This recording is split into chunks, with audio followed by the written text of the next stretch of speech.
मनोरमाजी जेवण करत होत्या, पण पोळी संपल्यामुळे त्या अर्धवट जेवतानाच एका ताटात थोडीशी भाजी घेऊन इकडे-तिकडे पाहू लागल्या, या आशेने की कोणीतरी काहीही न सांगता समजून घेईल आणि एक पोळी आणून देईल.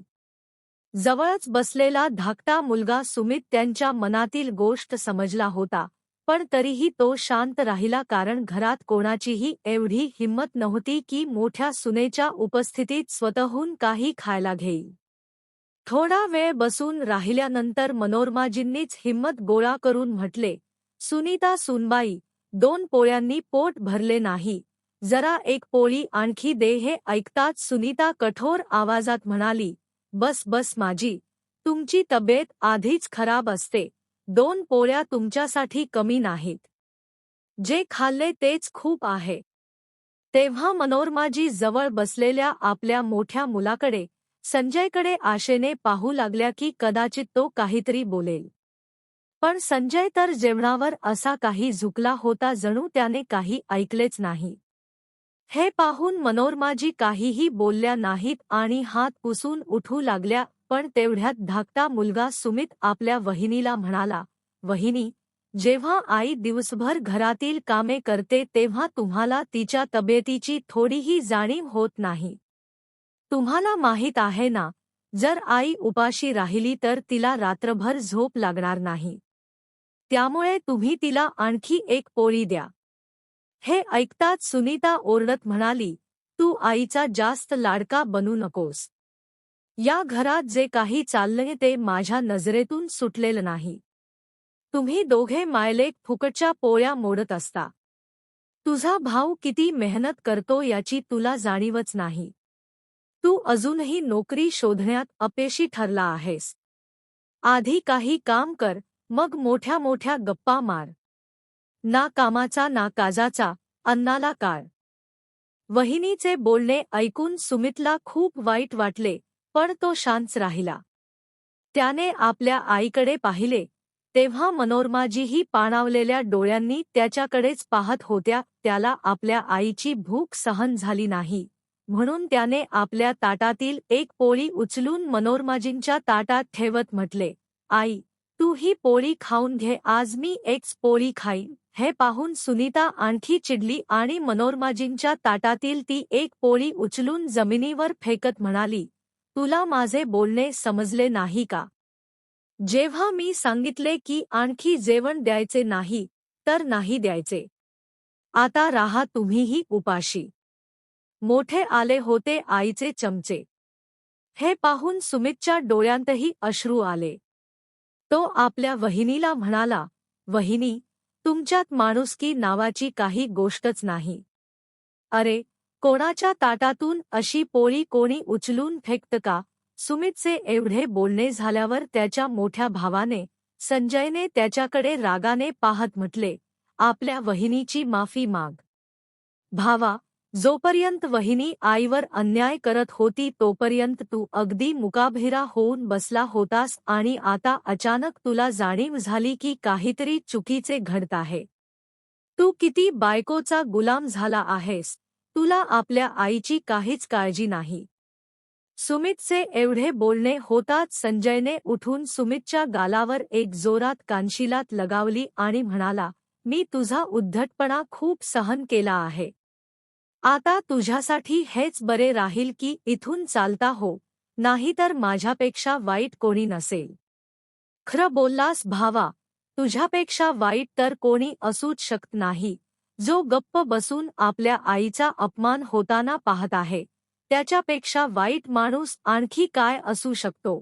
हे ऐकताच संजयने सुमितच्या गालावर आणखी एक थप्पड लगावली आणि त्याला धक्के मारून घराबाहेर काढले. हे पाहून सुमित अवाक होऊन उभा राहिला. त्याला या सगळ्याची अजिबात अपेक्षा नव्हती. मनोरमाजीही शांतपणे उभ्या राहून सर्व पाहत होत्या. त्यांनी हिम्मत करत म्हटले, "संजय बेटा, तुला काय झाले आहे? तू आपल्या भावाला असे घरातून हाकलून देऊ शकत नाहीस. हे घर त्याचेही आहे. या घरात तुम्हा दोघांचा समान वाटा आहे." तेव्हा संजयने रागाने म्हटले, "आई, जर तुम्हाला तुमच्या या मुलाची एवढीच काळजी असेल, तर तुम्हीही त्याच्यासोबत चालत्या व्हा, असे म्हणत संजयने आपल्या आईलाही धक्का देऊन घराबाहेर काढले. आई आणि मुलाचा संघर्ष आता तर सुमितसाठी आणखी कठीण झाले होते. त्याला स्वतःची अजिबात पर्वा नव्हती. तो कुठेही राहू शकत होता, रस्त्यावरही रात्र काढू शकत होता. पण आपल्या आईला कुठे ठेवणार या विचाराने तो खूप घाबरला होता. त्याने मनोरमाजींना म्हटले, आई, तू असे घर सोडून यायला नको होते. ते तुझ्या स्वर्गीय पतीचे घर आहे, तू तिथेच राहायला हवे होते. आता मी तुला घेऊन कुठे भटकू? माझ्याकडे तर राहण्यासाठी कोणती जागाही नाही. सुमितचे बोलणे ऐकून मनोरमाजींचे डोळे पाणावले. त्या म्हणाल्या, तू काळजी करू नकोस बेटा, तुझ्यासोबत तुझी आई आहे. देव नक्कीच काहीतरी चमत्कार करेल. तेव्हाच सुमितच्या मनात आले की का नको आपण आपल्या मित्राच्या घरी जावे आणि मग एखादी छोटी मोठी नोकरी मिळाली की घर भाड्याने घेऊन आईला तिथे घेऊन जाईन. नाहीतर आता आईला घेऊन कुठे भटकत फिरू. असा विचार करून सुमित आपल्या आईला घेऊन एका मित्राच्या घरी गेला. मित्रालाही त्याची अडचण समजली, म्हणून त्याने त्यांना आपल्या घरात आश्रय दिला. सुमितने त्याला म्हटले, मला इथे फक्त 2 दिवसांसाठी आश्रय दे, मग मी निघून जाईन. काही हरकत नाही सुमित, मी तुझा मित्र आहे. तू माझींसोबत आला आहेस, जोपर्यंत वाटेल तोपर्यंत इथे राहू शकता. सुमितला समजत होते की त्याच्या मित्राने त्याला राहण्यासाठी तर सांगितले आहे, पण तोही त्यांच्यासारखाच गरिबीत जगत आहे. त्यामुळे तो त्यांचा खर्च जास्त दिवस उचलू शकणार नाही आणि मग सुमितलाही कोणावर ओझे बनायचे नव्हते. म्हणून आईला तिथेच सोडून पहाटेच तो नोकरीच्या शोधात बाहेर पडला. पण संपूर्ण दिवस भटकूनही त्याच्या हाती कोणतीच नोकरी लागली नाही. दुसऱ्या दिवशीही हीच अवस्था होती. आता सुमित संभ्रमात पडला आणि घाबरला की आता काय करावे. त्याने आपल्या मित्राकडून 2 दिवसांची वेळ मागितली होती, पण आता त्यांना त्याच्या घरी येऊन 2 दिवस झाले होते, तरीही नोकरी मिळत नव्हती. तिसऱ्या दिवशी सुमित हा विचार करून घराबाहेर पडला की आज शेवटच्या वेळी नोकरी शोधायला जात आहे. मिळाली तर ठीक, नाहीतर आपल्या आईला घेऊन मित्राच्या घरातून निघून जाईन. पुढे जे देवाला मंजूर असेल तेच होईल. असा विचार करत सुमित नोकरीच्या शोधात पुन्हा बाहेर पडला. दुपार झाली तरी त्याला कुठेही चांगला प्रतिसाद मिळत नव्हता. थकून भागून सुमित रस्त्याच्या कडेला बसला. तेव्हा त्याची नजर भिंतीवर चिकटवलेल्या कागदावर गेली, ज्यावर लिहिले होते की एका रुग्णालयात एका शिपायाची गरज आहे. पगार 6,000 आणि राहण्याची व्यवस्था मोफत. हे वाचून सुमितच्या डोळ्यात अश्रू आले. त्याने स्वतःशीच म्हटले, सुमित, ही नोकरी तुझ्यासाठी नाही. तू तर MBA केले आहेस, मग आता तू शिपायाची नोकरी करणार. त्याचे मन रडू लागले, पण तेवढ्यात आईचा चेहरा डोळ्यांसमोर आला आणि मग काहीही विचार न करता तो तिथून उठला आणि ज्या पत्त्यावर शिपायाची गरज होती तिथे पोहोचला.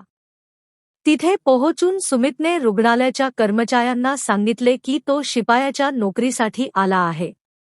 तेव्हा सगळे लोक आश्चर्याने त्याच्याकडे पाहू लागले, कारण चेहऱ्यावरून सुमित चांगल्या घरचा वाटत होता.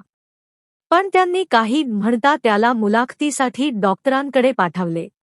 जेव्हा डॉक्टरांनी सुमितची फाईल पाहिली तेव्हा तेही थक्क झाले आणि म्हणाले, तू तर MBA केले आहेस आणि तू शिपायाची नोकरी करू इच्छितोस. ही नोकरी तर त्या लोकांसाठी आहे जे अशिक्षित असतात आणि आपल्या मेहनतीने रोजीरोटी कमवू इच्छितात. मला सांग की तू हे काम का करू इच्छितोस? हे ऐकून सुमितच्या डोळ्यात अश्रू आले. तो म्हणाला, मी खूप जास्त मजबूर आहे. खूप ठिकाणी मुलाखत देण्यासाठी गेलो, पण काहीही हाती लागले नाही. मला यावेळी नोकरीची अत्यंत गरज आहे, मग ती शिपायाची नोकरी का असेना. त्याची अडचण समजून डॉक्टरांनीही त्याला शिपायाची नोकरी दिली आणि रुग्णालयाच्या मागे बांधलेल्या फ्लॅटपैकी एक फ्लॅटही त्याला राहण्यासाठी दिला. खरे समाधान आणि माणुसकी. सुमितला समजत नव्हते की ही त्याच्यासाठी आनंदाची वेळ आहे की दुःखाची. जे काही होते तो घरी आला आणि आपल्या मित्राचे आभार मानत म्हणाला, तू या कठीण काळात माझी साथ दिलीस आणि मला तुझ्या घरात राहण्यासाठी जागा दिलीस, त्यासाठी तुझे खूप खूप आभार. पण आता मी माझ्या आईला इथून घेऊन जात आहे, कारण मला एका रुग्णालयात नोकरी मिळाली आहे. हे ऐकताच सुमितच्या मित्राने हसत म्हटले, तू मला मूर्ख बनवू नकोस. शिक्षण तुझे MBAचे आहे, मग रुग्णालयात तुला नोकरी कशी मिळाली? तेव्हा सुमित म्हणाला, मला शिपायाची नोकरी मिळाली आहे. हे ऐकताच त्याच्या मित्राच्या डोळ्यांतही अश्रू तरळले आणि तो म्हणाला, मित्रा सुमित, माझे घर तुझ्यासाठी नेहमी खुले आहे. पण स्वतःवर असा अन्याय करू नकोस. तू हिम्मत ठेव, तुला नक्कीच चांगली नोकरी मिळेल. तोपर्यंत तू माझ्या घरात कोणत्याही भीती आणि संकोचाशिवाय राहू शकतोस. तेव्हा सुमित म्हणाला, तुझे खूप खूप आभार की तू मला एवढे दिवस इथे ठेवलेस आणि सर्व प्रकारे काळजीही घेतलीस. मी तुझे हे उपकार आयुष्यभर विसरणार नाही. पण आता जेव्हा मला रोजीरोटी मिळत आहे, तर मी तिला लाथ मारू इच्छित नाही. म्हणून आता मी आईला घ्यायला आलो आहे.